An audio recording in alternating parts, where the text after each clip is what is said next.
এক গ্রামে এক ছোট্ট টুনটুনি পাখি থাকত। সে খুব চঞ্চল ও বুদ্ধিমান। প্রতিদিন সকালে সে গান গেয়ে সবার মন ভালো করত। একদিন সন্ধ্যাবেলায় খাবারের খোঁজে উঠতে উঠতে হঠাৎ ঘন অন্ধকার নেমে এলো। টুনটুনি পথ হারিয়ে ভয় পেয়ে গেল। ঠিক তখনই তার সামনে ছোট্ট একটা আলো দেখা গেল।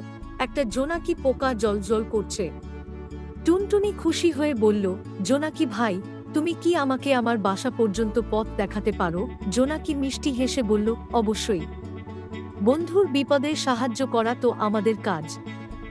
জোনাকি তার আলো দিয়ে পথ দেখাতে শুরু করল, আর টুনটুনি তার পেছনে উড়ে চলল। অবশেষে টুনটুনি তার বাসায় পৌঁছে গেল। সে জোনাকিকে ধন্যবাদ জানাল। সেদিন থেকে টুনটুনি আর জোনাকি খুব ভালো বন্ধু হয়ে গেল। তারা একসঙ্গে সন্ধ্যায় গান গায় আর আলো ছড়িয়ে দেয়। এই গল্পটি আমাদের শেখায় যে বিপদে একে অপরের পাশে দাঁড়ানো কতটা জরুরি।